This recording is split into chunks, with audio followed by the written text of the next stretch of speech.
for inviting me to come and talk to you a little bit about COVID. I think I was first asked to talk a little bit about COVID in pediatrics and then COVID in cannabis. So I'm going to try to do both in the 15 minutes that they gave me. So I'm going to go pretty quickly. So if I finish early, we can go back and recover some and cover some other items. Time just doesn't permit much of a deep dive into our adaptive immune system, but generally speaking, the immune system releases compounds called cytokines that can be either pro-inflammatory or anti-inflammatory. And there are way too many cytokines to put on any graphic or slide, but typically pro-inflammatory cytokines include things like interferon gamma, interleukin 6, interleukin 17, tumor necrotic factor alpha, and we have other cytokines like interleukin 4, 10, and 37 that are anti-inflammatory. And so in the immune system, these pro and anti-inflammatory arms are supposed to balance each other so that we have enough inflammation to get rid of a foreign body or a microbe, but enough of an anti-inflammatory effect so that our immune system doesn't just take over and go wild and start damaging tissue, as we can see in autoimmune disease. So what does cannabis have to do with all this? Well, first, before I go into the endocannabinoid system, when we talk about COVID-19, the big problem we see with this disease is a phenomenon called Cytokine Storm. I'm sure everyone is familiar with it at this point. It's there are multiple inflammatory cytokines that are produced during the SARS-CoV-2 infection. In this very recent paper out of St. Jude's by Kirka et al. Found that the release of interferon gamma led to excessive levels of tumor necrotic factor alpha and interleukin 17, which are three cytokines on the pro-inflammatory arm of our immune response. And then it was this combination of interleukin 17 and tumor necrotic factor alpha that was leading to an increased white blood cell proliferation and activation of cells that were normally would not be recruited in these types of infections. And this further increased the release of even more pro-inflammatory cytokines, or an increased pro-inflammatory expression. So cannabis interacts with the system, the endocannabinoid system, which is really a neuro and hormonal regulating system. And if you're familiar with it, its purpose is to maintain balance or homeostasis in the body. And these cannabinoid receptors, which are part of the system, are very plentiful in the spleen and the lymph nodes and on the surfaces of white blood cells. And there are a number of preclinical studies that have shown that cannabinoids, or compounds found in the cannabis plant, inhibit the proliferation of white blood cells, as well as the production of several pro-inflammatory cytokines, which include that interferon gamma and tumor necrotic factor alpha that I talked about in the previous slide. These compounds in the plant, they're over 500, and so I just limit it to a few of the cannabinoids, which are compounds that are found only in the cannabis plant, and to some of the terpenes that are found throughout the plant world, but add to the what we call entourage effect of cannabis. CBG is the stem cell, or the mother cannabinoid, from which all other cannabinoids are derived by way of enzymatic expression, and it has been shown in preclinical studies to decrease the production of tumor necrotic factor alpha and interferon gamma.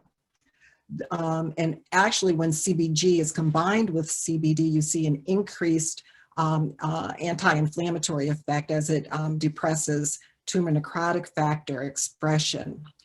THC has been found in preclinical trials and in vitro to decrease the production of IgG and IgM. And it also suppresses T helper cell 1 expression of interferon gamma. It also increases T regulatory cells and T helper type 2 cells, which are more of an anti-inflammatory arm as well.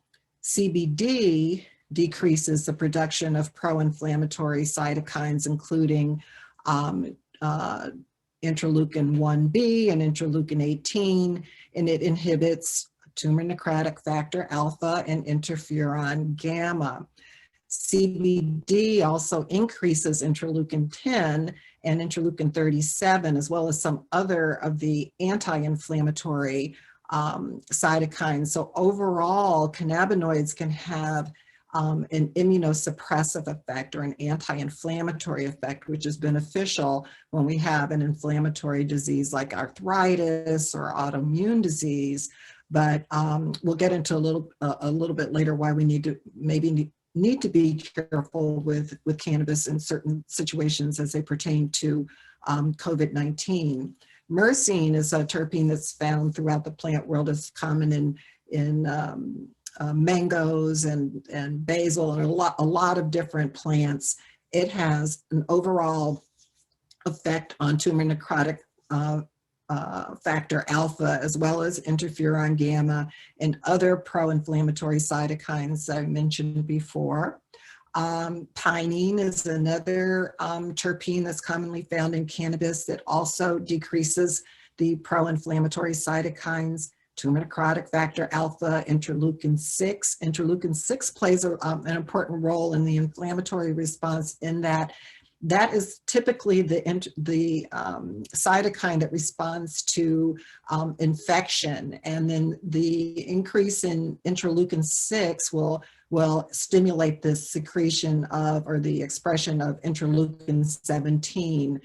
And as I said in that 2020 paper, they found that it was the combination of tumor necrotic factor alpha and interleukin 17 that really contributed to the problem of cytokine storm. And actually, the levels of those inflammatory markers were in keeping with the severity of the disease. Beta-caryophyllene is found in most cannabis varietals. It is common in black pepper. It is known to have an anti-inflammatory effect by activating cannabinoid receptors, as well as other receptors that are involved in reducing inflammation, like PPAR gamma. And again, here we have tumor necrotic factor alpha that it suppresses. So overall, cannabis oh dear, that was the one phone I didn't turn off. Interferon, the cannabis decreases the expression of interferon gamma, as well as tumor necrotic factor. And also, it has been found that cannabis reduces leukocyte proliferation, which is also part of the inflammatory response. So all that to say is that that these cannabinoids can have an immunosuppressive effect overall, and can definitely, at least through preclinical trials, there's data to show that it does have a direct effect on these cytokines that seem to be so important or crucial in precipitating the cytokine storm that's seen in COVID-19 infections. So looking at the use of cannabis, smoking and vaping is damaging to the cilia, which are the hair-like follicles that are in the bronchial tree. And this is your first line of defense against a bacterial or viral pathogen. And so smoking and vaping is something that I do discourage during this pandemic. particularly if it's not needed to treat a really something that needs immediate attention. The advantage to inhalation is that it gets in there quickly and it starts acting quickly. It doesn't last that long. So it can be very helpful for severe symptoms. If you're having severe pain, if you feel you have a prodrome or an aura to a migraine or a seizure, inhalation can be like your IV cannabis. But to use inhalation multiple times during the day, every day, is damaging to those cilia, and you don't want your first line of defense to be damaged in a pandemic of this nature.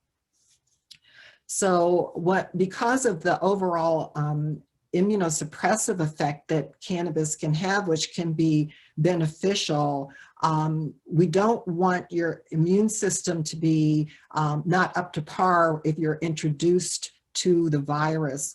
So I recommend for patients who are not sick from COVID to use the lowest possible dose necessary to alleviate their symptoms, because in higher doses, we're going to get more into that immunosuppressive range. If THC doses are high, this is really a good time to take what I call a tolerance break, and that is just to stop using THC for 3 or 4 days so that your system becomes more sensitive, and restarting a dose at maybe a third or even a quarter of what you were using before and titrating up from that. Generally speaking, the ultimate dose will be much lower than what you were using prior to your tolerance break.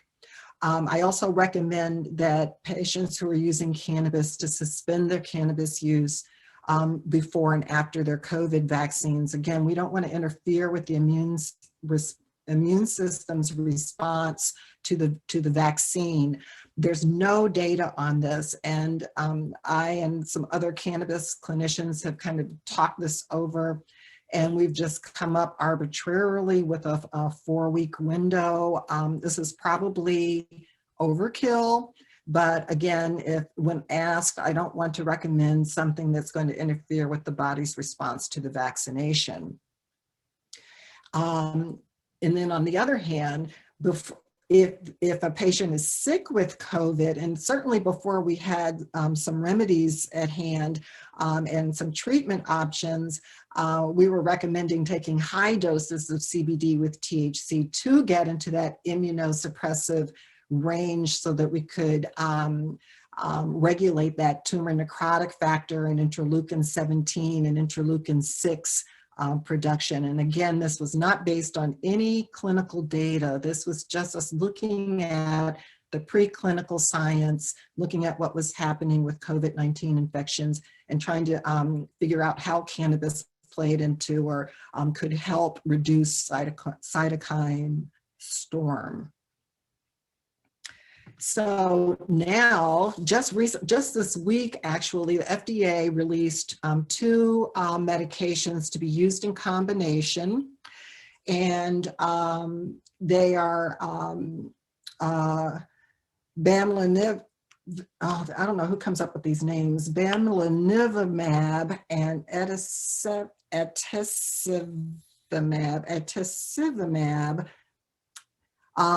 To be given given together for treatment of mild to moderate COVID-19 infection in adults and pediatric patients aged 12 to 17. And these are the recommendations that are given, and these recommendations were based on a study of over 1,000 patients where it was a double-blind placebo-controlled trial. 7% of the placebo group ended up being hospitalized. 2% of the treated group were hospitalized, and there were 10 deaths in the whole study, and all of them were in the placebo group. So now we have emergency use authorization for adults over 65, adults over 55 with cardiovascular disease, hypertension, chronic obstructive pulmonary disease, or other chronic respiratory diseases. And in children, in adults over 18 who have a BMI of 35, that's well into the obesity range, chronic kidney disease, diabetes, or who are on immunosuppressive treatment. For children aged 12 to 17, they have to be over 88 pounds. This treatment is recommended for those who are obese, who have sickle cell disease, any type of congenital or acquired heart disease, neurodevelopmental disorder. They mentioned cerebral palsy as an example of that, or medical technology dependence. They either have a tracheostomy or gastrostomy tube, or they're on positive pressure ventilation, and for children with reactive airway disease that require daily medication. So I'm like way over my time. Just really quickly, with children, we don't know the total number of cases. Children are often not tested there, but we do know that the incubation period is the same as adults, 7 to 14 days. They constitute about 1 to 2% of all COVID hospitalizations. They do have similar viral Dr. Frye, loads. Dr. Frye, yes. You got time. Oh, okay. Okay. So okay. Okay. All right, so I'll slow down. All right, so because I thought I was way over. So anyway, the children constitute about 1 to 2% of COVID hospitalizations. They do have similar viral loads. They have similar secondary infection rates, and contrary to some belief, they can spread the disease to others. There seem to be something floating around, oh, the kids are not that transmissible. Well, that's not true. They can transmit. So the rate of infection in children has gone down, though, and that has been mainly because of school closures and childcare, in-person school closure, and the suspension of youth sports and other activities. Children have similar symptoms to adults, and it's very similar to the symptoms associated with the flu. They tend to have fever, fatigue, headache, muscle aches, cough, nasal congestion, runny nose. They too can experience a loss of a newly acquired loss of taste or smell. They have sore throats, respiratory distress, abdominal pain, diarrhea, nausea, vomiting, and poor appetite.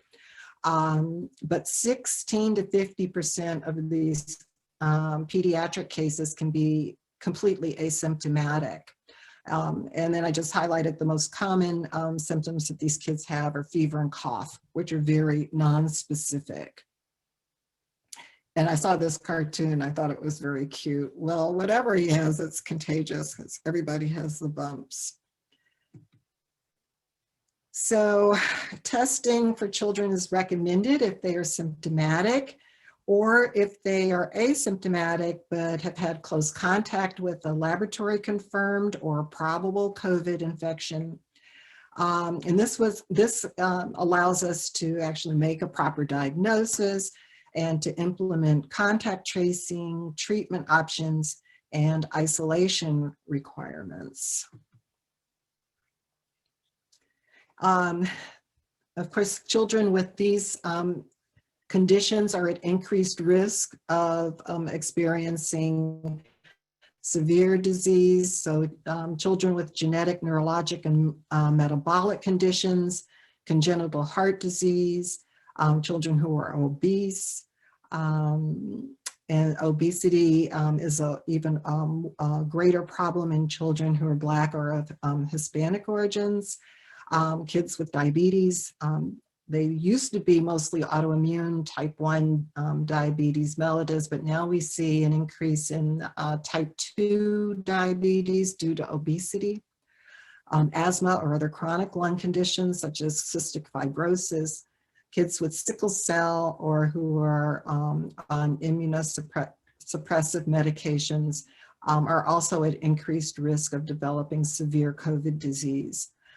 Interestingly, children who are babies who are under 12 months are not necessarily at increased risk You would think because they have an underdeveloped immune system that they might be more at risk of infection, and they very well may be, but also because of an underdeveloped immune system, they may not be at risk of this hyper response cytokine storm that more mature immune systems may develop. And that, that a cancer diagnosis doesn't necessarily increase the risk of severe disease in pediatric patients unless they are on an immunosuppressive type medication. And just a quick mention of this multisystem inflammatory syndrome in children. And this is a syndrome that is seen in children and adolescents after, sort of at the tail end of the COVID, or after they seem to have recovered from COVID. It's very similar to what we see with Kawasaki's disease. And the criteria, the WHO criteria for this diagnosis is children or adolescents who are under 19 with fever of that lasts more than 3 days, and they have to have 2 of one of these following symptoms, either rash or bilateral conjunctivitis or pink eye, with inflammation in the mouth, hands, or feet. And they have the pink hands and toes, or if they develop low blood pressure or shock. If there's any feature of myocardial or heart dysfunction, that could be with pericarditis or valvulitis or coronary abnormalities, including thrombosis. If they have any type of gastrointestinal symptoms like diarrhea, vomiting, or abdominal pain, along with elevated inflammatory markers such as ESR, erythrocyte sedimentation rate, the C-reactive protein, or procalcitonin levels. They also have to have no obvious microbial cause or infection, no identifiable infection for causing this inflammatory response. So that, that would include bacterial sepsis, staph and strep shock syndromes, and they also have to have evidence of COVID-19 infection. Fortunately, we don't see that many of these cases, but those are the, this is a sequelae to COVID, which is much, not that different from some of the chronic inflammatory syndromes that we see after some other infections like PANDAS or even Lyme disease, Kawasaki's disease, where this infection has stimulated that interleukin-6, which stimulates the overproduction of pro-inflammatory cytokines. Dr. Frye, yes? Can I see if anybody has any questions before we move on to the mind-body exercise? Okay. All right. Can I I'm just going to just try to get some questions. I'm just going to say, if you've been and this is for the grandparents out there, that if you've been vaccinated, it takes some time after that second vaccination for you to be protected from infection. Remember that vaccinations are not 100%, and that vaccinated people can probably transmit the virus even if they don't get sick. The AstraZeneca vaccine, which is not in this country, has shown decreased transmission rates, but we don't have that vaccine. And if you're visiting your grandchildren, you want to visit your grandchildren, please respect the parents' wishes. Try to quarantine if you've been traveling, double mask, still practice social distancing. Hand washing cannot be overemphasized. And it's best to stay out of Costco unless you're going in for senior hours when nobody's there. And that's it. Thank you. So does anybody have any questions? There are a couple of questions in the chat. One is asking about the anti-inflammatory effect of CBD versus Ayurvedic herbs such as boswellia. I am not an herbalist, and so I apologize that I cannot compare to something that I don't know, but CBD, all of the cannabinoids, all of the compounds in the cannabis plant have anti-inflammatory benefits, some more than others. They're all not all through the endocannabinoid system. Some of them activate other receptors in the body that modulate inflammation. But I can't comment on comparing. That may be CBD something we can ask Dr. Kogan the next time he's here. He might have a better insight on that. Oh, Thank you. by the way, everybody, Dr. Kogan is on vacation for 2 weeks, so he will not be with us today. He will not be with us next week. But feel free to send me any questions you have for him, and I'll just store them and send them to him when he gets back. Perfect. And there's one more question here about autoimmune conditions. Are they at higher risk for cytokine storm? And if so, do you recommend low-dose CBD as a preventative in case of infection? Just the opposite. I recommend low-dose CBD so that you're not immunosuppressed if you're not infected, so that if you do become infected, your immune system can respond, hopefully just like a cold or the flu. But if you are infected, in particular if you're not doing well, that the increase in the CBD dose may very well keep those pro-inflammatory cytokines at bay, the tumor necrotic factor alpha that we know CBD can suppress, the interferon gamma, the interleukin 17, all of those that cause tissue destruction can be reduced with high doses of CBD and THC. But we don't have any clinical trials to say that this would be effective in treating cytokine storm. And this was something that we sort of leaned towards before we had, some trials looking at biologicals to counter or to block the tumor necrotic factor pathways. Let's do one more question. And it's just a question about whether you recommend CBD for general health prevention. Oh, I do. There are a lot of benefits. CBD is not only anti-inflammatory, it's a potent antioxidant. It is anxiolytic, it reduces anxiety.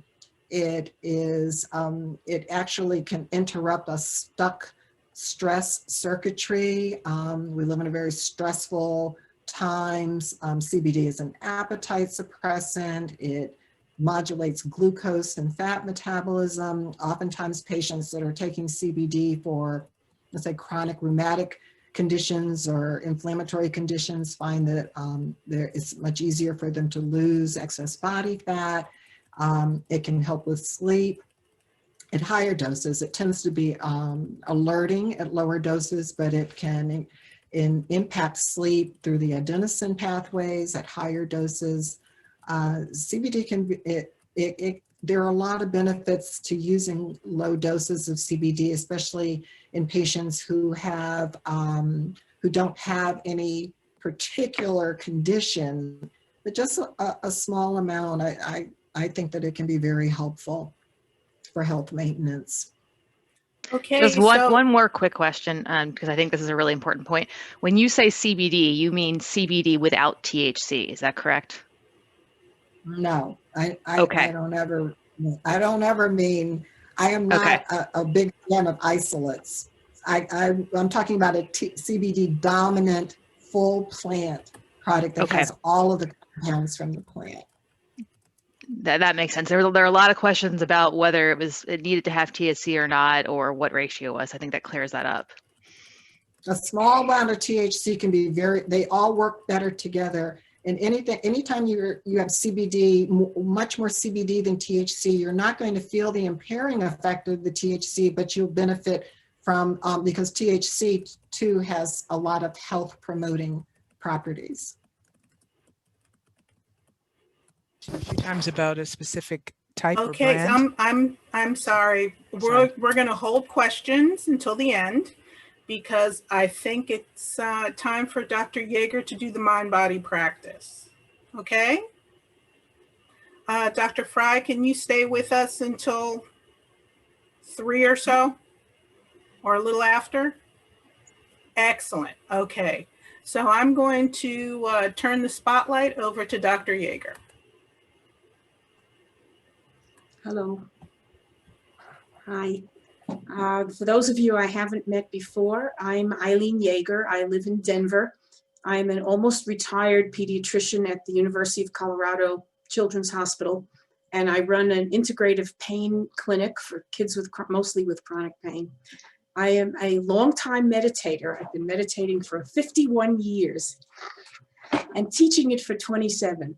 So what we're going to do today is one meditation and 2 other practices, if there's enough time. You may have all heard how important self-care is, especially now. You know, this pandemic has gone on for a year, and the country is changing, and there's a lot of stress. Everybody's stressed out in some way, and it's very important. I've always told people, you can't take care of other people best unless you take care of yourself first.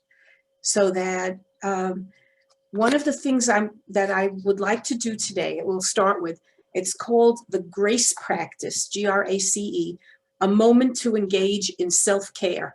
And it was actually developed by a Buddhist Roshi and has been adapted for many, many audiences.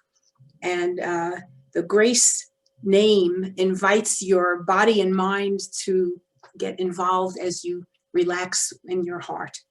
So find a comfortable position. Most of you are probably sitting. You could do this lying down, but it's better to do it sitting, either on the floor or in a chair. Put your feet flat on the floor and let your spine be straight. And you have to be in an alert but relaxed state of mind. And you can either close your eyes or you can soften your gaze and sort of stare at something about 2 feet away from you with a blurred, not focusing on it. So let's begin by taking a few long, deep breaths in and out. And as you breathe out, allow your shoulders to relax. Allow your body and your mind to settle.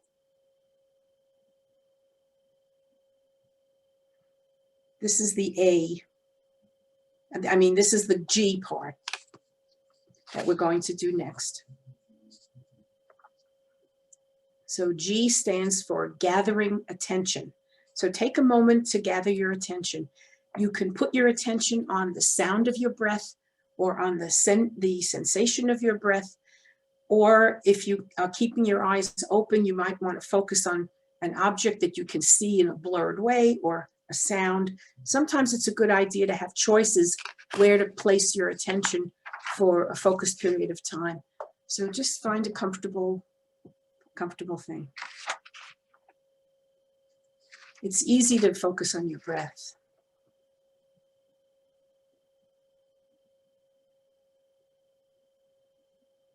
Now the next letter is R, and that stands for recalling intention. So recall an intention. Maybe it's why you're here today. Maybe it's the intention just to be open or to find new ways to be resilient and to engage in self-care. Whatever it is, recall your intention now.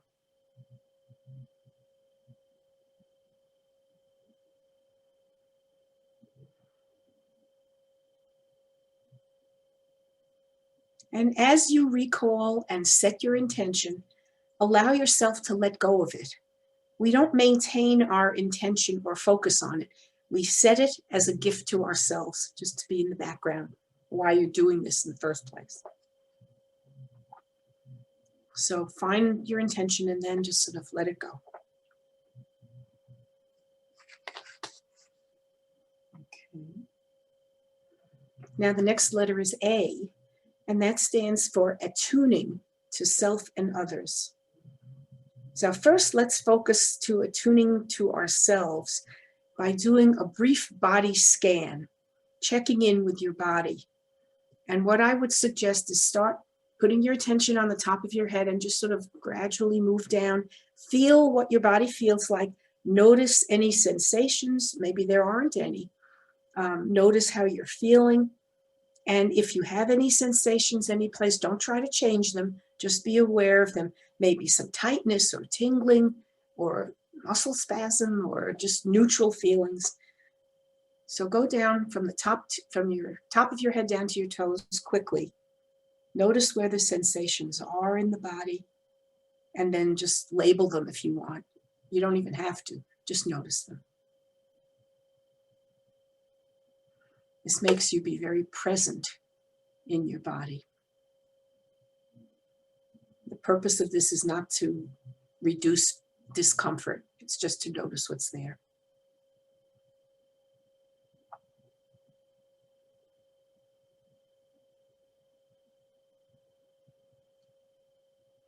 The next step, which is also part of the letter A, is to think about attuning to others. We walk through the world very interconnected, and I think the pandemic has made everybody realize that no matter where you are in the world, we're all part of one human family. We're interconnected and we're also interdependent. So it's important for us to first attune to ourselves and take that presence and that awareness out into the world as we attune to others. So this step is attuning to those around you. Now, if you're sitting by yourself in your room, that's okay, because there are lots of other people on this call. So you can attune to either someone else who's in your home, or else just tune into the people who are also doing this. And see what it feels like to bring awareness to this space.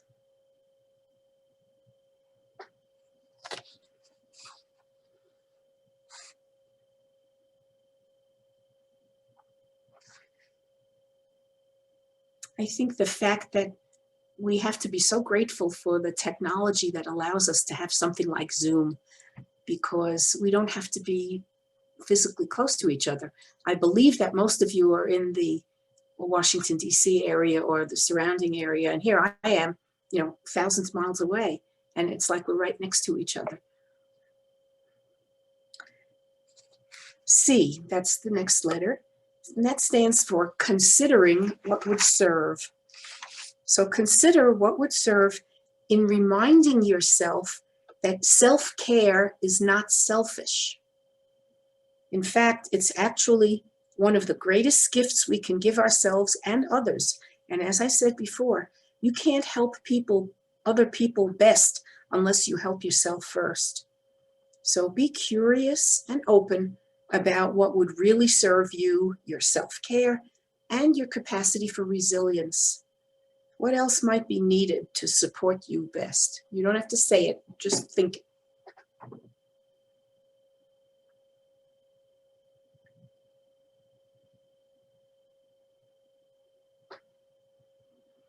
Self-care is something that you should do on some level every single day. I see a lot of people who have, especially people, for example, who have small children at home, who either are doing remote schooling or they're younger than school age, and the parent has to work from home and take care of the house and take care of the kid. I really feel for them, because that's a very intense schedule.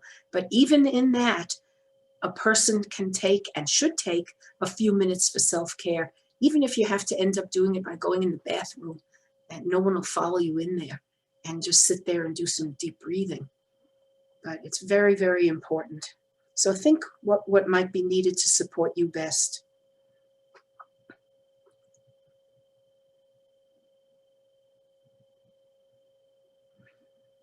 And finally, the E in GRACE stands for ethical ending and engagement. So bring to mind now at least one wise action that you can take. You might want to return to your reflection on what would serve. Maybe there's one first step that you can take now to help yourself feel better. And as you consider that, notice what it feels like.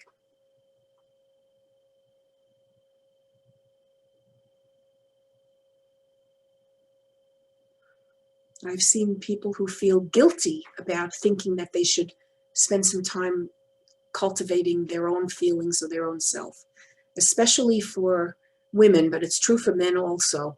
We are often raised to be fixers. You put everybody else's needs ahead of yours, your need gets into the end, and then when you finally finish everything else, you're too exhausted or it's too late for you to do for yourself.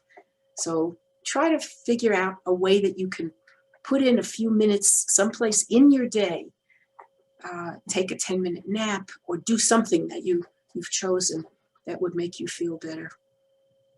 You're worth it. And you'd be better with whatever else you do that interacts with other people too. Okay. Now, if you do this practice again by yourself at home, give yourself enough time to think about what would really help you feel better with self-care. So now take a deep breath in and out. Feel your feet on the floor. Feel your body in the chair. You might want to wiggle your fingers and toes a little bit. Take a deep breath. And as you breathe out, slowly open your eyes, come back here, and sit quietly.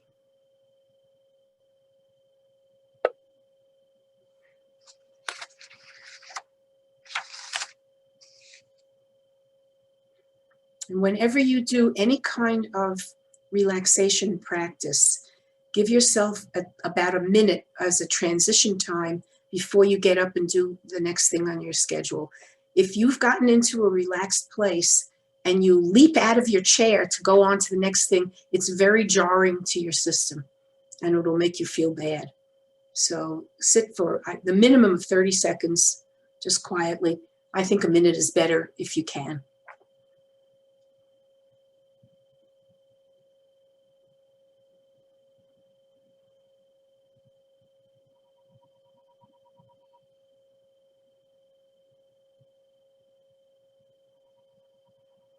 Okay, and now just sort of tune into yourself and see, how did that feel? Now this, we did it pretty quickly. If you like this practice, you can take longer to do the different parts of it. And as Janet will get you copies of my handout. Okay. This is a practice that's been used for lots and lots of different kinds of people, and it really works. Okay, now the next thing I'd like to do is something that's a little physical. If you want, you can do this standing up. I'm going to sit in my chair, and you can do it sitting down also. Studies at Harvard showed that standing in a posture of weak body language, which I'll describe in a minute, for 5 minutes can increase your cortisol levels. That's the stress hormone. Avoiding the weak body language reverses the cycle. Now, the weak posture is standing or sitting with your shoulders slumped, your head a little bit down, and tense arms or shoulders. This is a posture that many people have when they're sitting at their desk working on a computer or at any other time. So that's weak body language, and it tends to increase your stress hormones. So as soon as you feel internal stress, and before I describe what we're going to do, I want to say that it's important to practice any of these things when you're feeling good, because then when you get familiar with the practice, when you need it for being stressed out or in pain or upset, you get into the relaxed place faster if you know what the practice entails. So for this is called show strong body language, expand and elevate. So remember, the weak posture is sort of slumped forward and with tense arms and legs. You can either stand up or in your chair. The first thing is roll your shoulders back and down your spine. So square, make your shoulders very square and back. The second thing, aim your chest and forehead up toward the sun. Now, if you're not in a place where there's sun, imagine that there is one. And if you do this outside or at a window, you can do it in the sun. So you're aiming your upper chest and your forehead up. The third thing, place your feet firmly on the ground, shoulder width apart. So if you're standing, having your feet shoulder width apart gives you a firm base so that you won't wobble and fall down. If you're sitting, like I am, putting your feet shoulder width apart gives you a firm feeling of being grounded. And the fourth thing, relax your arms at your sides. So if your arms were on the arm of a chair or on your lap, let them be straight and just hang down at your sides, loose and floppy. Okay? So we're going to hold this for about 5 minutes, maybe 4 minutes. And I will tell you when time is up. So we'll go over it again. Roll your shoulders back. Stick your upper chest and forehead up as if they're facing towards the sun.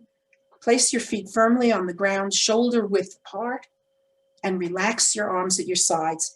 And it's found in this study at Harvard, they found that the more space you take up and the more relaxed your muscles, the more the cortisol stress hormone decreased and stress feelings diminished.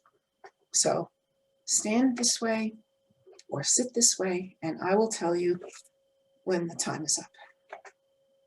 If thoughts come into your mind, just recognize them, don't get upset, and just go back to concentrating on keeping all 4 parts of this posture going. If it's a very important thought, you can just say to it, I'll deal with you later, and let it go.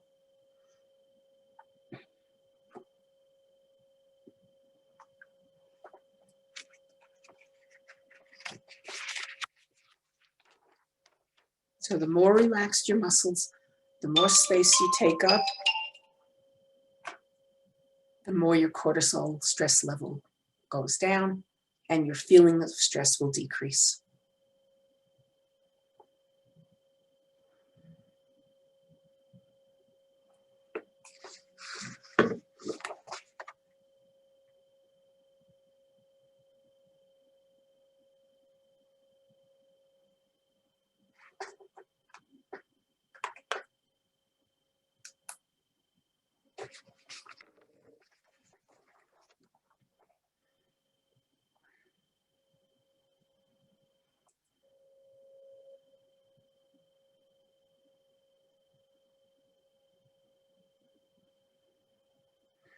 Okay, I'm going to end this now at 3.5 minutes because I really want to teach you the third practice.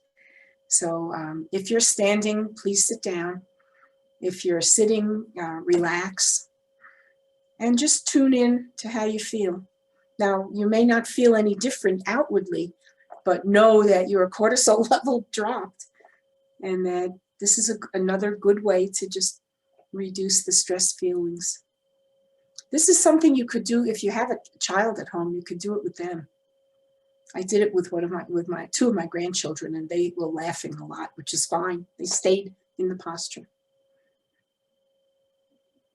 Okay, just sit quietly. Again, give yourself, 30 seconds to a minute to transition.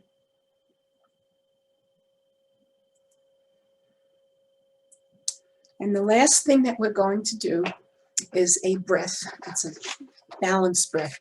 Breath control, all over the world, people have found that controlling your breath is a wonderful way to reduce pain and reduce stress and anxiety. This is a favorite breath of mine. I call it the rectangle breath. And let me tell you what it is first, and then we'll do it. Just the first time, you blow out the stale air from your mouth. But the practice is done through your nose, unless your nose is so stuffy that you can't breathe through it, then do it through your mouth, but it's better through the nose. And what you do is breathe in to the count of 5, so that's a deep breath, into the count of 5, then you're going to hold the breath in for a count of 3, then you're going to breathe out to the count of 5, and then hold the breath out for a count of 3, and drop your shoulders as you exhale. So you do a comfortable count that's about 1 count per second, but make it what's right for you. Use the same speed of count for all phases of this breath. And it's really like a rectangle. You're breathing into 5, holding for 3, down, out to 5, and holding for 3. Okay, so we're going to do this 7 times. Okay, and so the first time, let's blow out the stale air from our mouths. And now through your nose, breathe in, 2, 3, 4, 5, and hold, 2, 3, out, 2, 3, 4, 5, and hold, 2, 3, in, 2, 3, 4, 5, hold, 2, 3, out, 2, 3, 4, 5, hold, 2, 3. Now continue on your own for 5 more breaths. And make sure you drop your shoulders as you breathe out.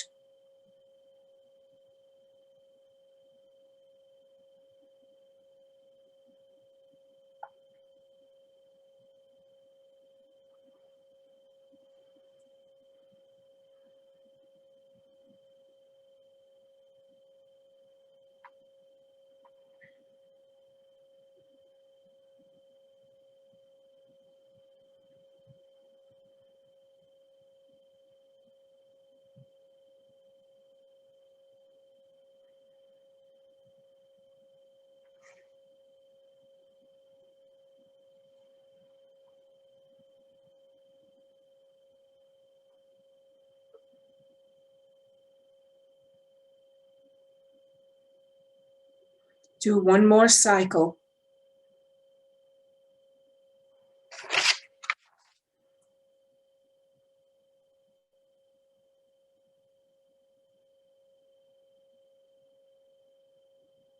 And when you're finished, relax.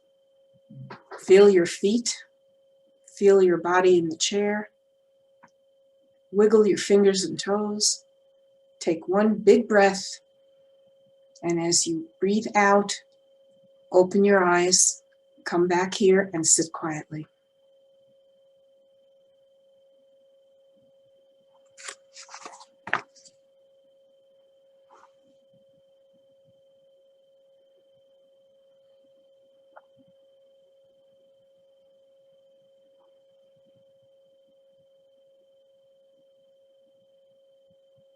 Okay, now tune in. How does that feel?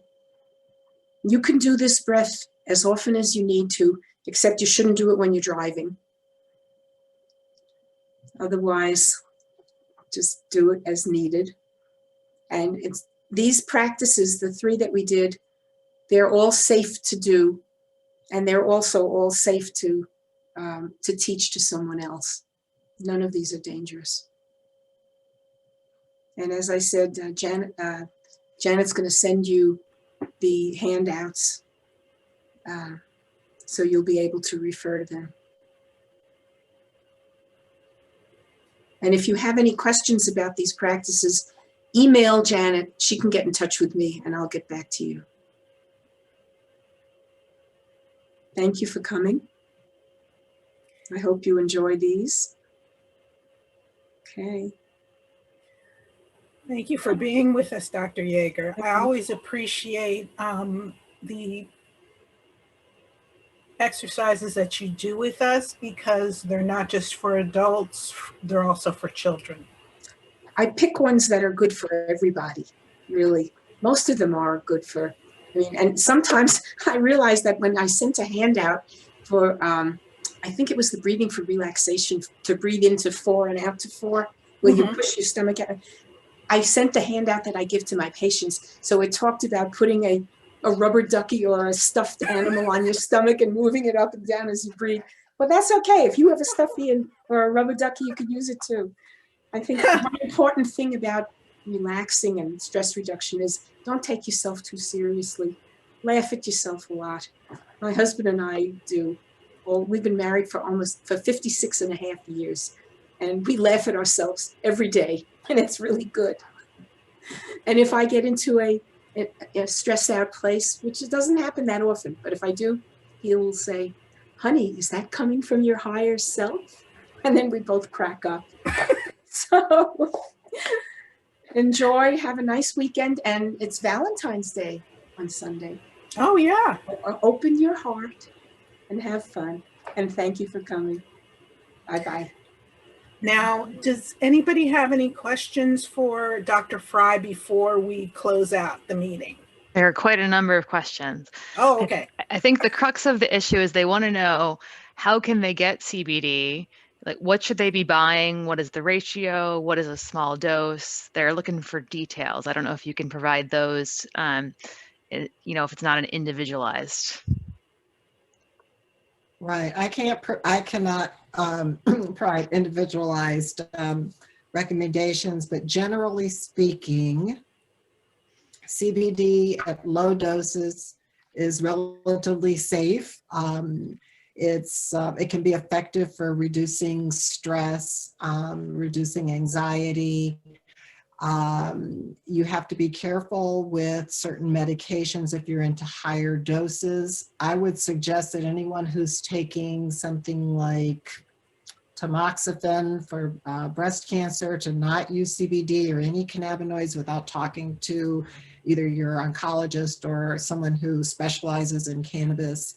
But for most everyone else, anything under 20, 30, even 40 milligrams total per day, and that's usually taken in 2 or 3 doses, it can be helpful. Even microdosing, as little as 2 or 3 milligrams for some people, can be very effective. And that's certainly a safe dose to use, especially if you're taking other medications, because CBD can interfere with the metabolism of quite a number of medications. Mm-hmm. So there are a lot of bad players out there. The best place to get CBD, to get a full spectrum CBD, even with a small amount of THC, is from your dispensary, and that requires certification.